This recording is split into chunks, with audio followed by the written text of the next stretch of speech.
종교개혁의 발달이 어떻게 시작되었는지를 함께 영상을 통해서 살펴보았습니다. 여러분, 그 당시에 505년 전에 일어났던 종교개혁은 사실 오늘날도 계속되어야 합니다. 그래서 종교개혁에 대해서 이야기할 때는 미완의 종교개혁이라는 이야기를 합니다. 어쩌면 505년 전에 가톨릭이 겪었던 그런 부패와 아픔의 역사는 오늘날 개신교 안에도 반복되고 있는 그런 지점이 분명히 있을 것입니다. 그때마다 우리가 기억해야 할 것은 루터의 외침입니다. 바로 성경으로 돌아가자라는 것입니다. 세상의 논리와 권력과 힘의 가치가 아니라 하나님의 말씀 성경으로 돌아가서 성경대로 교회를 세워나가고 성경의 정신과 성경의 가치관과 성경의 바른 믿음으로 우리의 신앙을 다시 세워나가는 것입니다. 여러분, 특별히 우리가 교회에 대해서 생각할 때요, 교회가 어떤 모습으로 돌아가야 하냐라고 생각할 때에 우리가 여러 말씀들을 기억할 수 있습니다. 근데 그 중에서도 오늘 우리가 읽은 이 말씀은 우리가 돌아가야 할 교회의 본질, 교회의 고향, 교회의 탄생, 때묻지 않고 전혀 변질되지 않는 가장 순수한 형태의 교회의 모습을 담고 있다고 할 수 있습니다. 왜냐? 오늘 이 말씀의 본문이 최초의 교회의 모습을 그대로 담고 있기 때문입니다. 우리가 잘 알다시피 사도행전 2장에 오순절날 하늘의 문이 열리고 성령께서 임하셨습니다. 마가의 다락방에서 전심으로 기도하던 그 제자들에게 성령께서는 임하셨고 성령께서는 그들에게 새로운 비전을 주십니다. 그리고 그 자리에서 성령 충만함을 입은 베드로가 주변에 기괴한 모습으로 기도하고 있는 그들을 향하여서 조롱하는 이들에게 베드로는 설교를 합니다. 예수 그리스도의 십자가 복음을 설교합니다. 그러자 그 자리에서 놀랍게도 3,000명이나 되는 사람이 예수님께 돌아오는 일이 일어납니다. 3,000명이나 되는 사람이 예수님을 믿고 회심하는 그런 놀라운 역사가 일어나게 됩니다.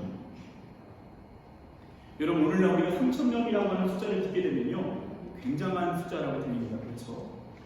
그런데 그 당시로 그 상황으로 돌아가면 더 놀랍습니다. 위아킴 예레미야스라고 하는 신약 성서학자이면서 그 당시 예수님 시대의 예루살렘을 연구한 이 권위 신학자는 그의 책에서 그 당시 예루살렘에 거주했던 사람이 한 25,000명 정도라고 추정된다고 합니다. 25,000명이 되는 예루살렘의 사람들 중에서 3,000명의 사람이 예수님을 믿고 그 자리에서 회개하여 돌아왔다는 것은요, 10%가 넘는 사람이에요. 예레미야의 그 예루살렘 땅에 있는 10%가 넘는 사람이 한순간에 예수를 믿고 따르는 제자가 되었다는 것입니다. 여러분, 어떻게 이것이 가능했을까요? 이것은 아무리 생각해도 인간의 논리로는 설명되지 않습니다. 하지만 성령께서 일하시면 그러한 일들이 반드시 오늘날도 일어나게 된 줄 믿습니다. 이것은 인간의 언어로 설명되지 않습니다. 인간의 논리로 설명되지 않습니다. 하지만 영이신 하나님 성령께서 일하시면 그 당시에도 그런 일이 있었고 오늘날도 하나님은 그렇게 역사하시는 줄 믿습니다. 그것이 최초의 교회의 모습이었고 그렇게 해서 세워진 교회가 어떠한 모습으로 신앙생활을 했는지가 오늘 말씀의 본문입니다.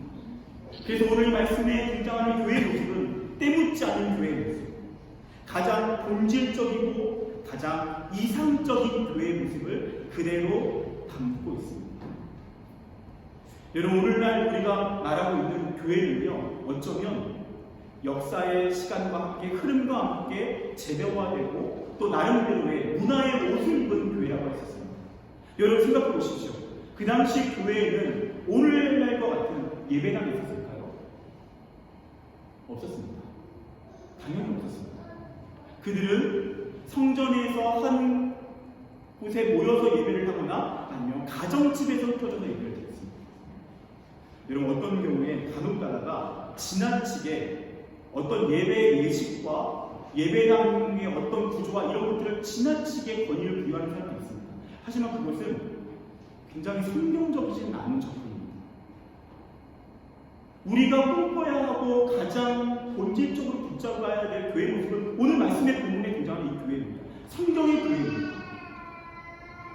그 이후에 역사의 흐름과 함께 여러 교회 모습이 등장합니다. 예배 양식도 등장합니다. 예배에 사용되어지는 특별한 기구들, 예전들, 노래들, 악기들 등장합니다. 그것도 소중한 것입니다.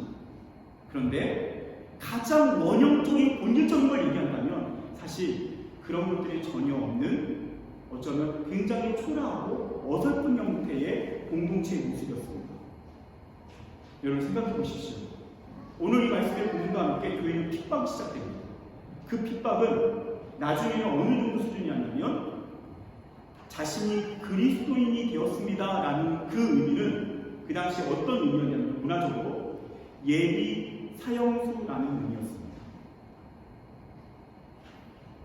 나는 예수로 인해서 내 생명까지도 포기할 것을 각오하고 그 길을 걷고 있습니다 라는 고백이었습니다. 당연히 이런 예배당에서 오픈된 자리에서 예배드릴 수 없었습니다. 어디서 예배드렸을까요? 다락방, 집의 작은 방들, 그리고 나중에는 카타콤이라고 합니다. 동표쇼에 있는 카타콤, 그런 형태의 지하에 겨우겨우 숨어서 예배드렸습니다. 거기서 어떠한 예배 의식이 특별히 있을 수 있었겠습니까? 거기서 어떤 특별한 화려한 예배가 가능했겠습니까? 그것은 불가능했습니다. 하지만 그 당시의 초대교회 성도들과 오늘의 교회가 다른 점은 그 당시 초대교회 성도들은 성령을 통하여서 그리스도를 믿게 되었고 성령 안에서 그 주님을 믿고 따랐다는 사실입니다. 그리고 그 교회 안에서는 놀랍게도 천국을 미리 경험합니다. 이 세상의 어떠한 고통과 핍박과 어려움도 넘어설 수 있는 천국의 기쁨을 미리 맛보는 놀라운 황홀한 기쁨이 가득했습니다. 여러분 프랑스의 신학자 알프레드 루아지라고 하는 사람이 있습니다. 이 권위 있는 신학자는 이런 유명한 말을 남겼어요. 들어보십시오.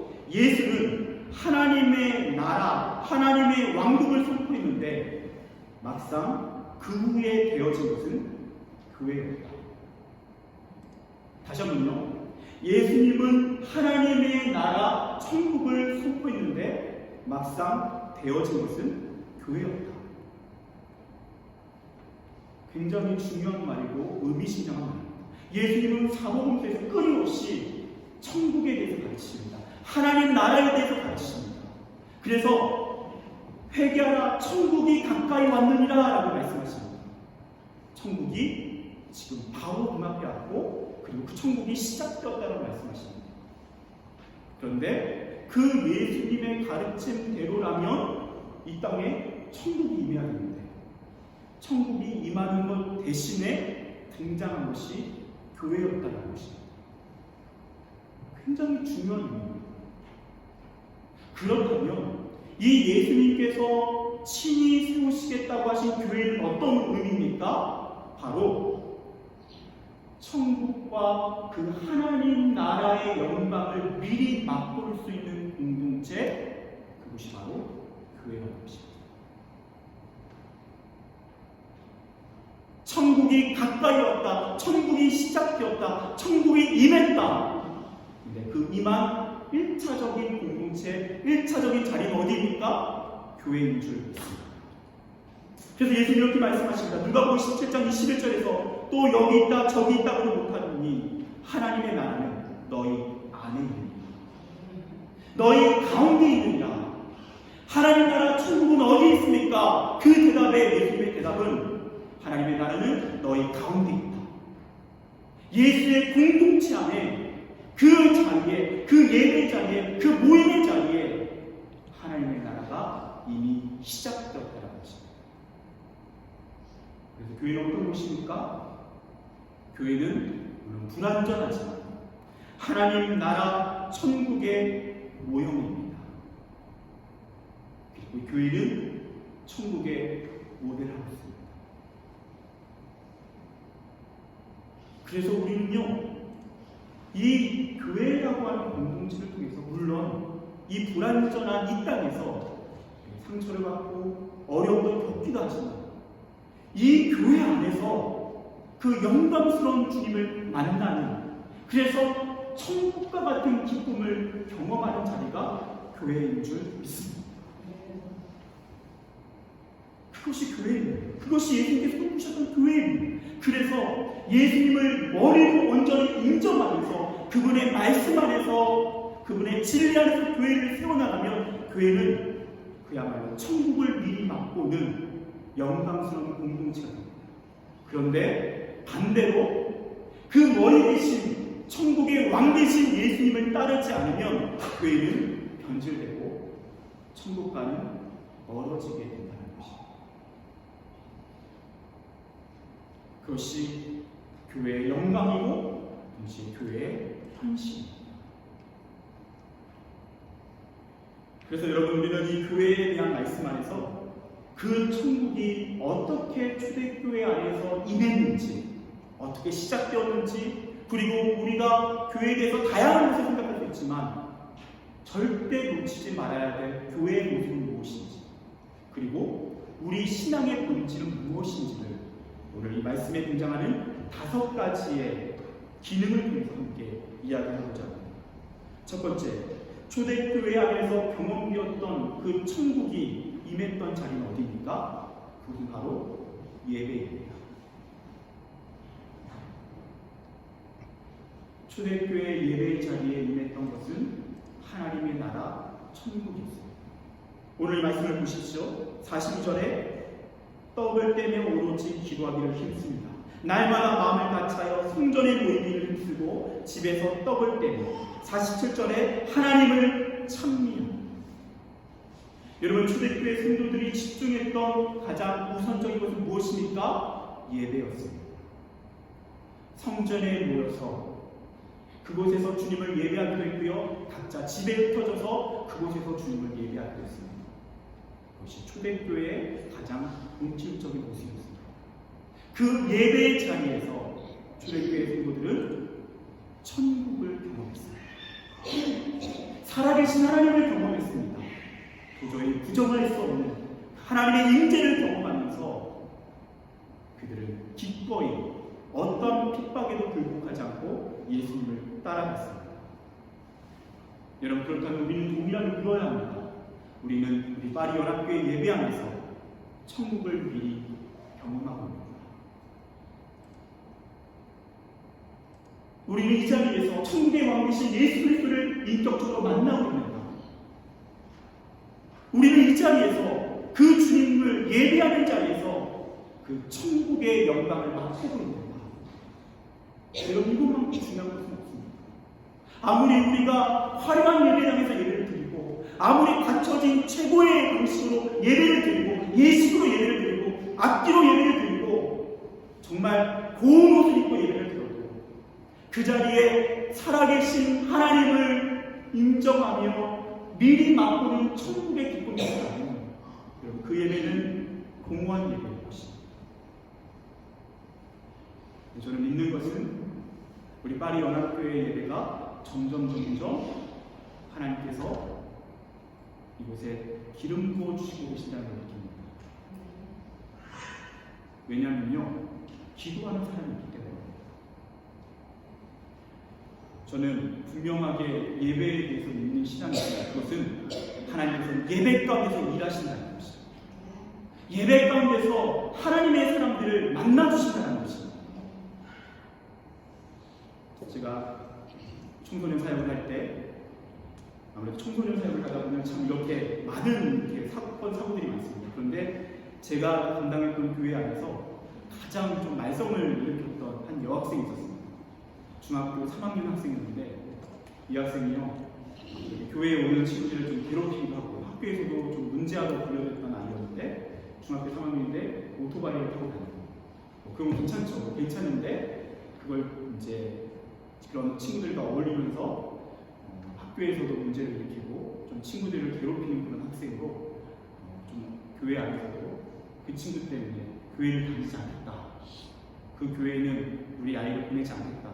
그런 여러 어려움들이 좀 있었습니다. 그런데 하나님께서 그 아이에 대한 제 안에 간절한 마음을 주셨습니다. 하나님 일하시면 어쩌면 가장 변화되기 힘든 이 학생도 하나님이 일하시면 변화될 수 있다는 제 안에 분명한 믿음이 있었습니다. 그리고 제가 알게 된 정보는 그 당시 여름 수련회를 열심히 준비하고 있었는데 그 친구가 잘 교회에 오지 않았습니다. 그런데 그 여름 수련회에 온다라는 것이었습니다. 그래서 어떻게 했겠습니까? 교사들과 함께 기도하기 시작했습니다. 모여서 기도할 때마다, 주중에 모여서 기도할 때마다 그때 제가 기도했던 것은 살려달라는 기도였습니다. 하나님, 이 예배 가운데 하나님의 살아계심을 드러내셔서 우리를 살려주십시오. 우리의 영혼이 이 예배를 통하여 살아나는 역사를 보게 해주십시오. 하나님, 그 아이가 한 번 예배 드릴 수 있고 두 번 예배 드릴 수 있지만 하나님이 일하시면 그 예배를 통하여 하나님 어떠한 역사가 일어날지 전혀 우리를 제한하지 않겠습니다. 하나님 마음껏 일하여 주십시오. 그렇게 기도하고 기도했습니다. 다행히 그 친구가 수련회에 왔습니다. 그런데 너무 표정도 어둡고 정말 이 학생이 그냥 억지로 끌려왔다는 그 모습으로 수련회에 참석했습니다.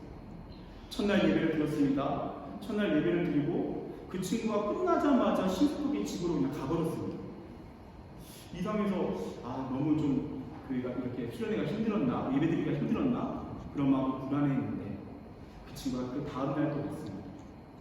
수련회가 끝나고 함께 간증을 하는 시간이 있었습니다.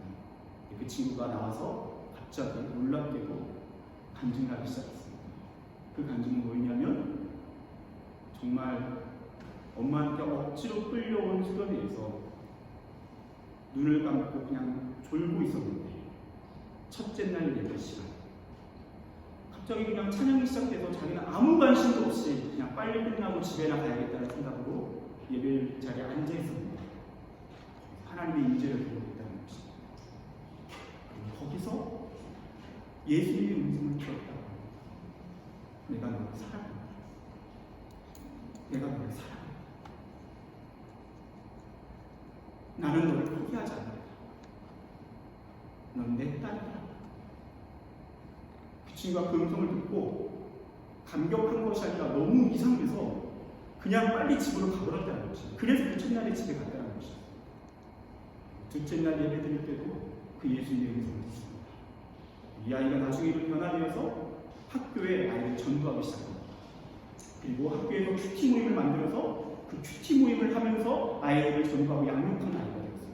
지금도 그 교회에서 든든한 일꾼이 되어 하나님을 찬양하고 있습니다. 여러분, 예배는요 하나님의 천국의 영광을 미리 맛보는 현장인 줄 믿습니다. 우리는 그냥 형식적으로 이 자리에 앉아있는 것도 있지만 어떤 사람은 이 예배의 자리에서 천국의 왕 되신 예수님의 음성을 듣습니다. 그 하나님의 임재를 누립니다. 경험합니다. 그 주님을 인격적으로 만납니다. 그리고 변화됩니다. 여러분, 우리가 간절히 소망해야 될 것은 바로 이 예배의 영광인 줄 믿습니다. 우리 파리 연합교회의 다른 어떤 무엇보다도 우리가 기도해야 될 것은 하나님 예배의 영광이 회복되게 하여 주시옵소서. 예배마다 하나님의 임재를 경험하게 하시고 예배마다 하나님을 만나게 하시고 그 사랑하는 주님을 위하여 우리의 삶을 헌신하는 놀라운 열매가 가득한 그런 예배가 되게 하여 주시옵소서. 여러분, 이 기도하고 싶습니다. 하나님 그렇게 하실 것입니다. 그리고 여러분 기도하시고 예배 때마다 적당하게 나오시면 안 됩니다. 예배 때마다 간절히 사모하셔야 합니다. 그리고 그 예배를 위하여 기도하셔야 합니다. 제가 저의 멘토에게 들었던 예배에 대한 조언은 한 번의 예배에 목숨을 걸라는 이야기였어요. 이 한 번의 예배와 목숨과 맞바꿔봐라. 초대교회 성도들이 그랬습니다. 예배를 드리지 않으면 그들이 잡힐 일이 없습니다. 그런데 예배 때문에 잡혔습니다. 모이다가 잡혔습니다. 모이다가 사자의 밥이 되었습니다. 그들은 그 예배를 통하여 영원한 생명을 얻고 영원한 하나님의 나라를 미리 받고 왔습니다. 이 세상 그 어떤 가치로도 설명되지 않는 영생의 가치를 알고 있습니다. 우리 파리 연합교회 예배가 저와 여러분의 예배의 자리가 바로 그 초대교회의 예배로 돌아가는 그런 역사의 흐름을 축복합니다. 이런 두 번째, 초대교회가 경험했던 그 천국의 자리, 그 자리는 어디입니까? 두 번째는 양육입니다. 헬라어로 디다케라고 합니다. 많이 들어보셨을 것입니다. 여러분, 초대교회는요, 디다케, 양육이라고 하는 하나님의 말씀을 배우고 하나님의 말씀을 깊이 묵상하며 하나님의 말씀대로 살아가는 그 디다케, 양육의 현장을 통하여서 천국 백성으로서 거듭났습니다. 그리고 그 천국의 백성답게 살아가기 시작했습니다.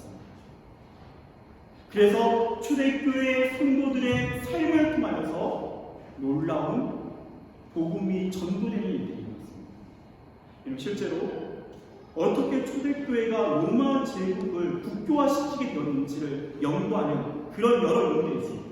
그 중에 한 가지 에피소드는 무엇이냐면, 그 당시에 로마라고 하는 사회가 특별히 세력으로 많이 문란하게 됩니다. 그러자 귀족에서 자제들을 이제 나중에 장가를 보내야 되는데, 너무 사회가 문란하다 보니까 이렇게 며느리를 맞이하고 싶은 그런 사람이 없는 그런 시기였거든요. 근데 자세히 보았더니 가장 신실하고 아름답고 그리고 정숙하게 살아가는 여인들을 봤더니 그들이 그리스도인들이었습니다. 뭔가 다른 것입니다. 그 젊은 여성들, 그 여성들의 공통점은 그리스도인들이었는데 그들의 삶이 달랐던 것입니다. 그래서 그리스도인 며느리를 맞이해서, 그래서 귀족 집안에서 나중에 이렇게 결혼을 시키고 그 며느리들과 함께 생활하는데, 그 며느리들의 삶을 통해서 그 가정이 복음화되기 시작합니다. 그 며느리들의 하나님의 말씀대로 살아가는 모습을 통해서 그 가정이 구원을 받기 시작합니다. 그러다 보니 나중에는 기독교가 그만큼의 영향력을 형성하게 되고, 그러다가 콘스탄틴 황제에 의해서 AD 313년에 그 기독교를 공인하는 그런 과정이 이루어졌다는 것입니다. 여러분, 교회 안에서 우리가 맛보아야 할 천국의 경험은 바로 디다케, 양육의 자리에서 일어나야 할 줄 믿습니다. 이것이 우리 안에 일어나야 할 하나님의 천국을 미리 바꾸는 현장입니다. 여러분, 세 번째는 무엇입니까? 그것은 바로 교제입니다. 오늘 말씀의 42절과 46절을 보십시오. 서로 교제하고 떡을 떼며, 46절에 집에서 떡을 떼며 기쁨과 순전한 마음으로 음식을 먹고. 여러분, 성도들이 했던 것은 무엇입니까? 계속 함께 모여서 교제하는 것입니다. 진실된 삶을 나누는 것이었습니다. 근데 여기서 중요한 것은, 여러분 42절에 이 서로 교제하고 떡을 뗄 때의 전제는 무엇인가? 바로 그 앞에 말씀과 기도가 있었다는 것입니다. 말씀과 기도 안에서 함께 하나님의 말씀 안에 신음하고 기도하면서 영적인 교제와 함께 음식을 나누는 사랑의 교제를 만끽했다는 것입니다. 그래서 그 교제 현장에 그들이 맛보았던 것은, 천국이 이런 곳이구나. 천국이 이렇게 사랑의 나라로 넘쳐나는 것이구나. 이렇게 행복한 곳이구나. 그들은 교제의 현장에서 그것을 경험했다는 것입니다. 그래서 그 당시에 초대교회들이 전도할 때에 이러한 종고 말을 사용했다고 합니다. 우리처럼 서로 사랑하는 사람들을 본 적이 있습니다. 그러면요, 교회 다니지 않는 사람들이 다들 하나같이 이야기하는 게, 저는 당신들처럼 그렇게 서로 사랑하는 사람들을 본 적이 없습니다. 그때 우리 안에 하나님이 계시기 때문에 그렇게 말하면서 전도했다는 것입니다. 그들이 경험했던 것은, 그들이 교제 현장에서 경험했던 것은 하나님의 나라 천국이었습니다. 우리 파리 연합교회 안에 바로 그 교제가, 그 천국의 기쁨이 살아나길 축복합니다. 여러분, 네 번째, 교회 안에서 있었던 건 무엇입니까? 봉사입니다. 디아코니아입니다. 우리 은유와 은준이가 출산한 병원의 이름이 디아코니스 병원이었습니다. 그 디아코니스의 원어가 이 디아코니아죠. 바로 사회 봉사를 의미합니다. 44절에 보면 믿는 사람이 다 함께 있어 모든 물건을 서로 통용했다라고 나옵니다. 여러분 이거 엄청난 일이지 않습니까? 초대교회 성도들이요 자발적으로 자신의 재산과 물건을 가져와서 그것을 함께 공유했습니다. 함께 사용했습니다. 먹는 것도 함께 먹고요. 부족한 사람들에게 그냥 기꺼이 자기 것을 나눠주었습니다. 그래서 자연스럽게 초대교회 성도들 안에서는요 가난한 사람들이 사라지기 시작했습니다. 못 먹고 못 입는 사람들이 교회 안에서 사라지기 시작했습니다. 왜일까요? 자발적으로 성도들이 더 많이 가진 성도들이 자기 것을 나눠주기 시작했고요. 그러다 보니 가난한 사람들이 없이 모두가 함께 평안한 삶을 공유하기 시작했다는 것입니다. 여러분 우리가 잘 알고 있는 생시몽이라고 하는 공상적 사회주의 사상가가 있습니다. 사회주의를 역사를 연구할 때 반드시 등장하는 사람이 생시몽이라는 사람이죠. 이 사람이요 이 성경의 이 초대교회의 모습을 이야기하면서 믿는 사람들이 다 함께 있어 모든 물건을 서로 통용했다라는 이 내용을 이야기하면서 이것이 마치 공산주의의 원형이라고 극찬하기도 했습니다. 이것은 오해입니다. 어떤 공산주의자들이 이 본문을 끌어들여서 그래서 초대교회가 공산주의 앞서다 이런 식으로 논리를 펼치지만 그것은 큰 오해입니다. 초대교회는요 누구도 강압적으로 제사를 착취한 적이 없습니다. 어떤 사회적인 제도를 가지고 접근한 적이 없습니다. 자발적으로 성령 안에서 하나님이 주시는 감동 안에서 바로 천국의 원리를 미리 맛보면서 자연스럽게 자발적으로 실현한 공동체가 바로 초대교회의 하나님 나라 공동체입니다. 그리고 그것만이 아닙니다. 초대교회 안에서 교회 안에서만 그런 것이 아니라 45절에 보면요 또 재산과 소유를 따라서 각 사람의 필요를 따라 나눠줍니다. 우리 교회만의 풍요로움이 아니라 많이 가진 사람들이 자신의 재산을 팔아서 가지고 시작합니다. 그리고 그것을 가지고 가난한 이웃들을 돕기 시작합니다. 집이 없는 사람들에게 집을 제공합니다. 먹을 것이 없는 사람들에게 자발적으로 먹을 것을 나눠주기 시작합니다. 그것이 초대교회 안에서 일어났던 놀라운 하나님의 역사였습니다. 교회는 그리스도의 몸입니다. 그리스도의 몸된 한 사람 한 사람들이 예수님의 손과 발이 되어서 세상을 그렇게 섬기기 시작했던 것입니다. 여러분 이번 주에 우리 파리 연합교회에서 특별히 우리 선교부와 또 우리 여전도회 분들과 우리 청년들과 함께 모여서 계획하고 있는 것은 김치 바자입니다. 우리가 왜 그것을 할까요? 바로 구제사역을 위해서 우리가 그것을 하려고 합니다.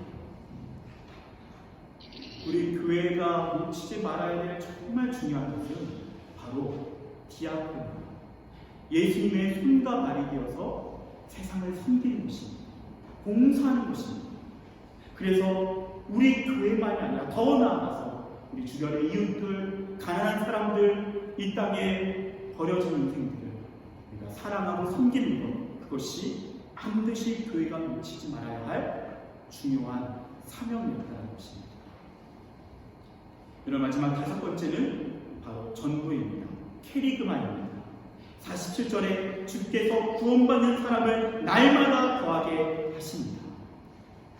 이 교회를 통해서 하나님의 나라를 미리 맛보는 사람들이 하나님의 나라를 전하기 시작합니다. 그래서 그 천국의 길을 안내하는 역할을 하게 됩니다. 초대교회 성도들의 말과 삶을 통해서 자연스럽게 전도가 이루어졌습니다. 여러분 저는 여러분과 함께 오늘 이 말씀 속에서 초대교회가 누렸던 그 천국의 자리 그 다섯 가지를 함께 나눴습니다. 첫 번째는 예배였습니다. 두 번째는 양육이었고요. 세 번째는 교제였고요. 네 번째는 봉사였고 다섯 번째는 전도였습니다. 여러분 이 다섯 가지는요. 먼저 그리스도인이라면 그 삶 속에서 감당해야 할 자연스러운 신앙의 원리들입니다. 예를 들어서 어떤 사람은요, 예배에 집중한 사람이 있습니다. 정말 중요합니다. 그런데 너무 예배에 집중하는 나머지 봉사를 하지 않는다. 또는 교제를 하지 않는다. 나는 하나님과만 예배할 것이다. 나는 사람들과 성도들과 교제하지 않겠다. 이런 그런 분이 있다면 그분에게 필요한 것은 교제입니다. 봉사입니다. 또 어떤 사람은요, 특출나게 전도를 잘하는 분이 있습니다. 그래서 막 나가서 전도하고 많은 사람을 인도하고 너무너무 귀합니다. 그런데 전도만 하고 다른 교제와 양육과 예배에 소홀히 한다면 그분에게 갖춰져야 할 중요한 신앙의 원리는 예배이고 교제이고 양육일 수 있습니다. 예배, 양육, 교제, 봉사, 전도, 이 5가지는요, 신앙인에게 나의 신앙을 돌아볼 수 있는, 그 5가지를 통해서 천국을 미리 맛보고 천국을 전하는 통로가 되는 너무나도 중요한 기준입니다.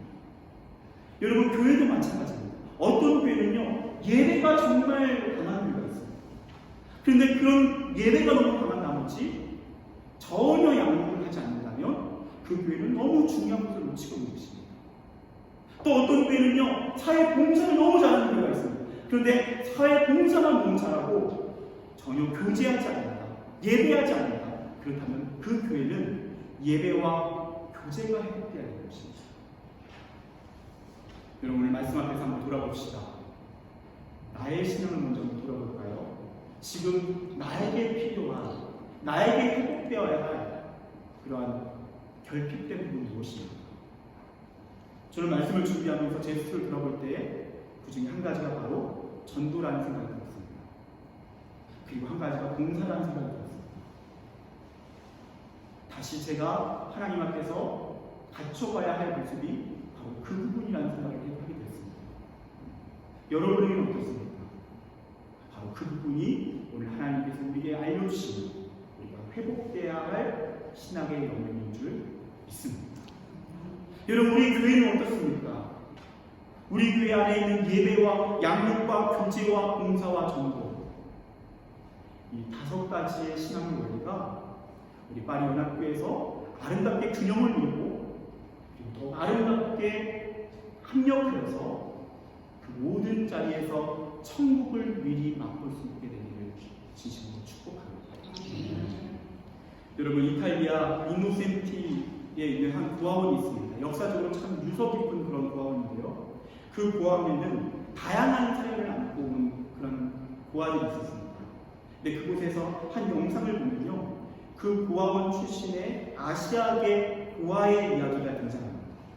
그 고아는요, 이탈리아 양부모에게 먼저 이렇게 이당이 되었다가 다시 그 친부모가 소송을 걸게 되어서 원치 않았지만 친부모의 집으로 다시 돌아가게 됩니다. 태국으로 돌아가게 됩니다. 거기서 자라나게 되는데 너무 안타깝게도 친부모에게 방관과 학대를 당하면서 너무너무 어렵게 자라나게 됩니다. 근데 그 고아원 출신의, 그래서 나중에는 힘겹게 그 인생을 살아간 그 고아원 출신의 그 사람이 이런 말을 합니다. 가족에 대해서 이야기하는데요, 가족이란 여러분이 만들어가는 거예요. 가족이란 여러분들이 만들어가는 거예요. 우리는 가족하면 혈육 중심의 가족을 생각합니다. 그냥 한 핏줄을 나눴기 때문에 가족이라고 생각합니다. 근데 이 고아가 경험했던 것은 자신의 핏줄인 부모보다 자신을 입양한 그 부모의 그 가정 안에서 누렸던 가족, 그 가족이 더 아름다웠다는 것입니다. 더 그리웠다는 것입니다. 그래서 그는 이런 이야기를 하는 것입니다. 가족이란 함께 만들어가는 거예요. 여러분, 교회도 마찬가지입니다. 교회는 그냥 그리스도인들이 모였다고 해서 끝나는 것이 아닙니다. 교회는 우리가 함께 만들어가는 것입니다.